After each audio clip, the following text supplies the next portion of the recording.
Retrato a contraluz. La voz. Tomaba el libro con sus grandes manos y buscaba parsimonioso la página. Su voz era clara, sin acentos regionales, de un registro bajo sin llegar a ser grave, un tanto solemne aunque salpicada de vivacidad, como si los fogonazos de alegría que le producía la lectura y las secretas emociones consecuentes le dieran ese entusiasmo contagioso, en ocasiones festivo.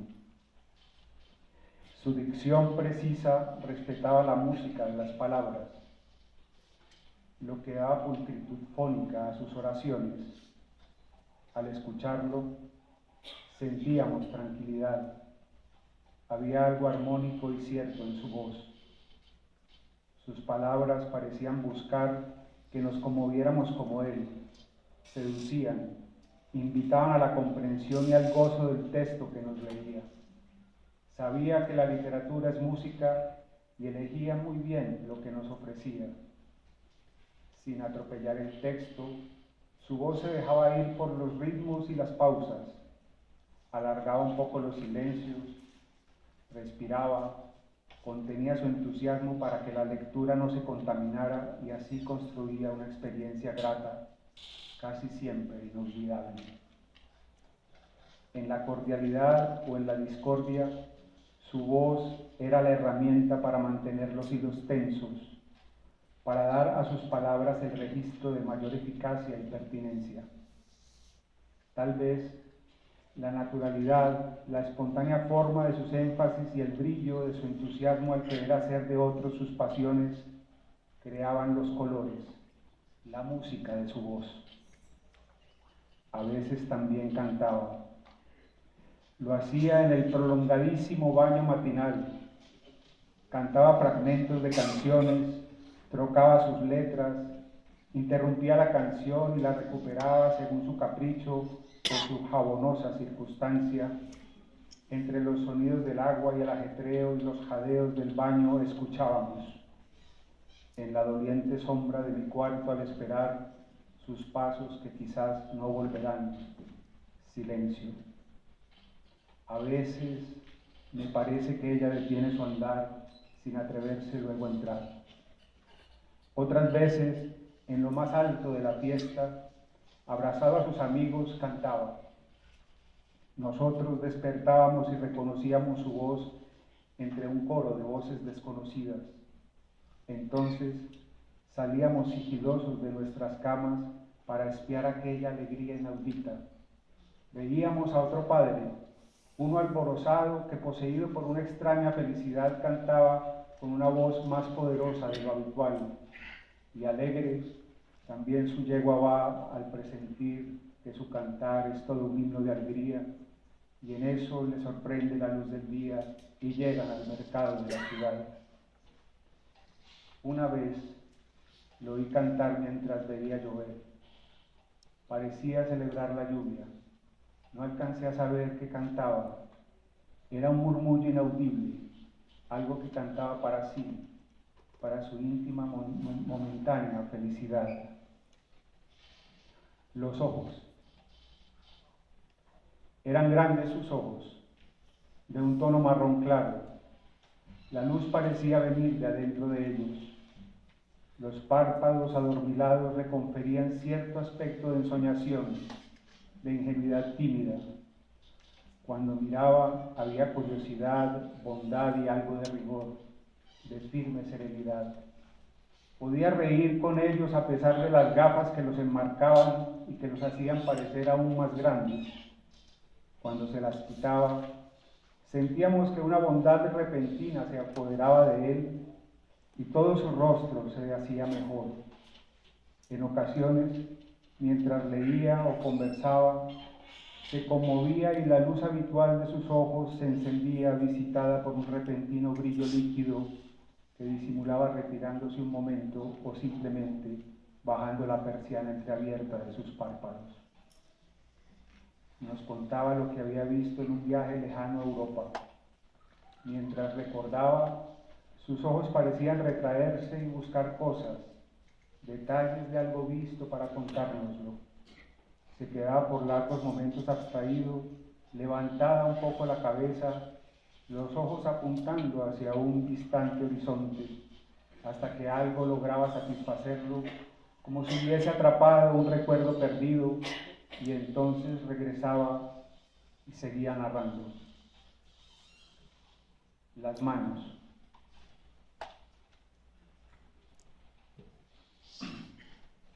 Blancas, pulcras, teñidas suavemente por el rojo de la sangre. Cuando daba la mano lo hacía con firmeza, de manera completa y afectuosa. Recuerdo que tenía el vicio de enrollar papelitos y hacer bolitas de papel. Lo hacía sin darse cuenta mientras pensaba. Tomaba el papelito entre su índice derecho y su pulgar y de manera lenta iba armando la bolita con las yemas de sus dedos. Al final las lanzaba de un papirotazo hacia la papelera o hacia cualquier parte. Era una manera de ayudarse a pensar, de redondear las ideas. En cada uña tenía una media luna, lo que las hacía ver un poco decoradas. Cuando le preguntamos por qué las tenía, nos dijo: es por mis ancestros insomnes. Son la huella de sus noches en vela a la luz de la luna. Luego de esas ocurrencias reía para anunciarnos que era una invención suya, que en esas ocasiones se le sentía sereno, confortado, se volvían infantiles sus modos, su manera de sorprenderse con su propia ocurrencia. Cuando conversaba, gesticulaba con las manos como dirigiendo la orquesta de sus palabras. Las movía hacia afuera, las desplegaba, si lo que decía abarcaba muchos ámbitos, o las contraía cuando trataba de ser preciso. En las enumeraciones abría sus dedos y luego los replegaba uno a uno hasta completar la cuenta. Sus ademanes le ayudaban a hacer comprensible lo que decía, de tal modo que las manos parecían bailar la música de sus pensamientos. Se dejó la barba después de los 30 años. Al comienzo era despoblada y oscura como la de un muchacho que quiere parecerse al Che. En su caso, se la dejó porque quería ser tomado en serio.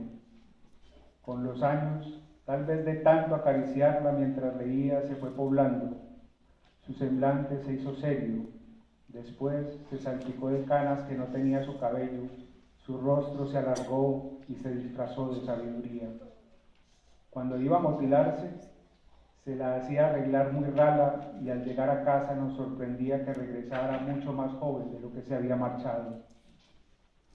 Ahora, al recordar sus manos, me pregunto, ¿cuántas páginas habrá pasado su índice derecho?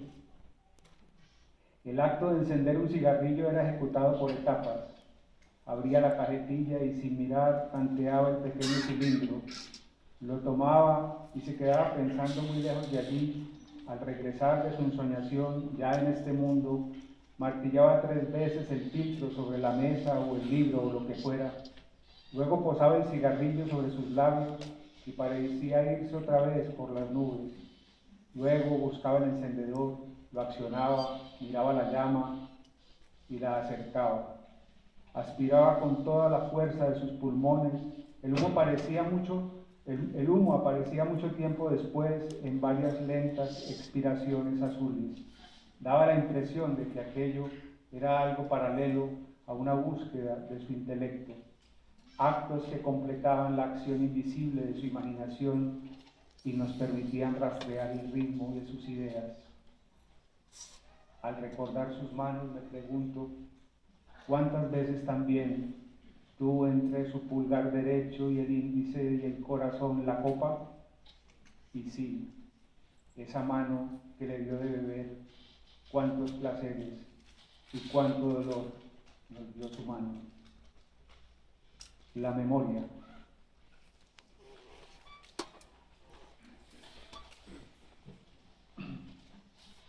Era inmensa la despensa de su memoria.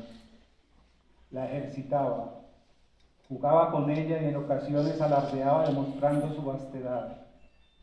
Cuentan sus amigos que desde la adolescencia se reunían en el Centro Literario Porfirio Barbajacoba a recitar poemas y que en esas tenidas ocurrían desafíos en los cuales decían poemas y textos de memoria. Era una especie de duelo en el que casi siempre Estanislao salía vencedor.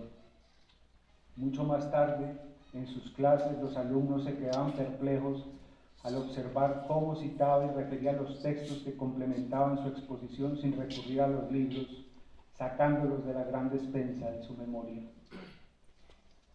En una época de nuestra infancia, quiso que conociéramos a los poetas franceses que a él le gustaban.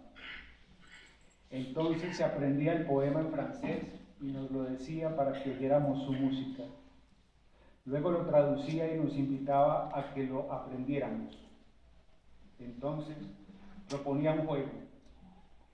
Él decía el primer verso del poema que había traducido. Dolor mío, ten calma y tu angustia serena. Nosotros continuábamos. ¿No ansiabas ver la tarde? Mírala, ya desciende. Él seguía. Una atmósfera oscura por la ciudad se extiende. Nosotros, trayendo a unos espíritus la paz, a otros la pena. Él, mientras la muchedumbre que el placer enajena y azota cual verdugo sin compasión, pretende cazar remordimientos cuando el festín se enciende, nosotros, ven dolor por aquí, dame tu mano buena y huyamos lejos. Mira cómo los muertos años surgen con viejos trajes en el balcón celeste. Él, cómo brotan sonrientes del mar los desengaños, cómo el sol bajo un arco se muere en lontananza, nosotros, y cual un gran sudario que viene desde el este, oye, amor, oye, cómo la dulce noche avanza. Un día le pregunté por qué tenía tanta memoria. Entonces me dijo, porque soy lento. A más velocidad, menos memoria. Sonrió y luego de una pausa continuó. Eso es solo parte del asunto. La verdad es que la memoria no es un don, es una manera de relacionarse con lo que a uno le interesa, es la intensidad con la que se conecta lo que se vive, con lo que se piensa, con lo que se siente, con lo que se quiere, con lo que se sabe, con lo que se lee y con lo que se desea hacer. Así es difícil olvidar.